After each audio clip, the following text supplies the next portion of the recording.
Over 120 years ago, a man ran from the law in Scott County, Virginia with his brother, took an assumed name, married, bought a farm, and started a family. Everything appeared to be working out for him, until it wasn't. Today we tell the story of two brothers who fled Appalachia after an argument ended in the death of a 15-year-old boy.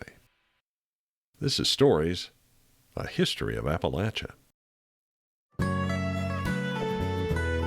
In early March 1890, Patton Flannery and his brother William took the only horse they had and headed up to the Ramey store near Spears Ferry in Scott County. When they got there, they encountered a teenager, 15-year-old Hiram Johnson. There had been bad blood between Johnson and the Flannery brothers. In fact, some folks say there was a feud going on between the Johnsons and the Flannerys. This bad blood resulted in an argument breaking out among them over some money, $1 that the boy owed the brothers. As the argument grew more heated, William dismounted the horse and pulled his gun. A fight ensued, and during the struggle, Johnson was shot twice, dying almost instantly. And that's when William and Patton fled. Nobody saw hide nor hair of the two for almost 10 years. And then on January 18, 1899, William Flannery just popped up in Scott County.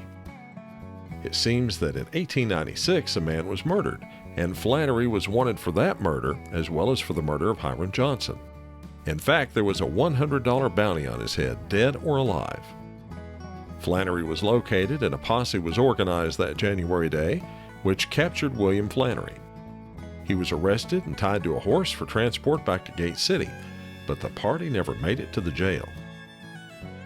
As soon as they set out for town, another of his brothers, Patrick, fired upon the party holding William. In the shootout, Joel and Charles Necessary were killed, William Freeman was fatally shot, and Samuel Duncan almost had his leg blown off. Patrick rescued his brother and the two made their escape. According to newspaper reports at the time, the man William Flannery supposedly killed was a Hatfield. That was the last the law ever saw of William Flannery. So that's that, right? No, not by a long shot. 37 years later, Scott County Sheriff C.C. Palmer had gotten wind that Patton Flannery had probably gone to Pittsburg County, Oklahoma. He sent a telegram to Oklahoma officials, who then arrested J.D. Baldwin, alias Patton Flannery, and held him in custody until Sheriff Palmer could arrive with witnesses to identify the man. With Palmer in February 1927 came 74-year-old Bob Freeman as a witness to identify Patton and two of his other brothers who were also hiding in Oklahoma under assumed names and who had also been captured. Patton was asked to return to Virginia to face justice voluntarily, but he adamantly refused. Eventually, Scott County officials had to ask Virginia Governor Byrd to intervene. The governor did so, making a formal extradition request to the governor of Oklahoma for the return of Patton Flannery. This was granted forthwith, and Sheriff Palmer soon returned to Gate City with his prisoner on March 1, 1927. Upon his arrival, Patton Flannery was charged with counseling, aiding, and abetting in the murder of young Hiram Johnson. With the trial fast approaching, George M. Warren of Bristol and Wright S. Cox of Gate City were set to represent Mr. Flannery. The trial itself was held in July, and it had gained the attention of newspapers all across America. On July 21st, two witnesses were presented, both described in newspaper reports as old and bent with age. One of them occupied an invalid chair. The jury listened to their testimony before the court took a recess for something quite unique.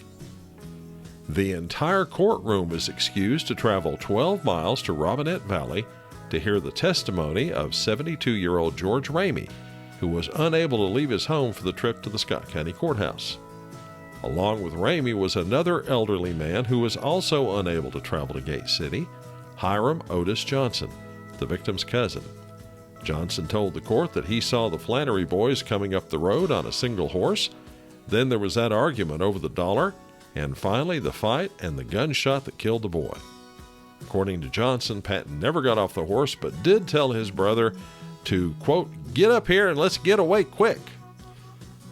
Mr. Ramey, the owner of the store where all this took place, gave essentially the same story, but added that both Flannerys were drunk, with Patton waving an army rifle over his head. He then testified that he decided not to open his store.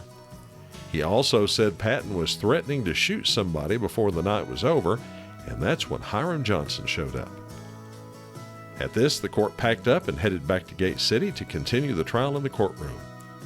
On July 22nd, after the defense had put on its witnesses, the prosecution and the defense both made their closing arguments to the jury, which took several hours.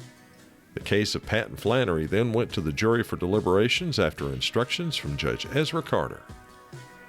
An hour and 45 minutes later, the jury returned with its verdict, and it was a stunner. Not guilty.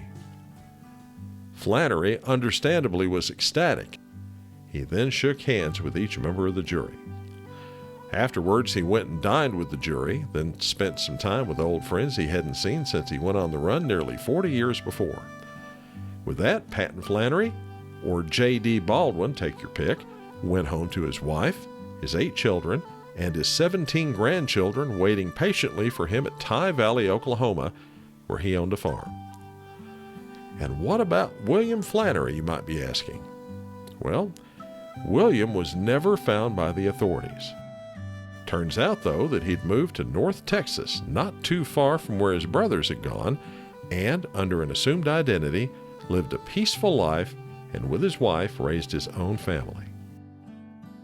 And that's the story of Patton Flannery, on the run from the law for 37 years, and his brother William, another bit of the history of this place we call home. Thanks for watching.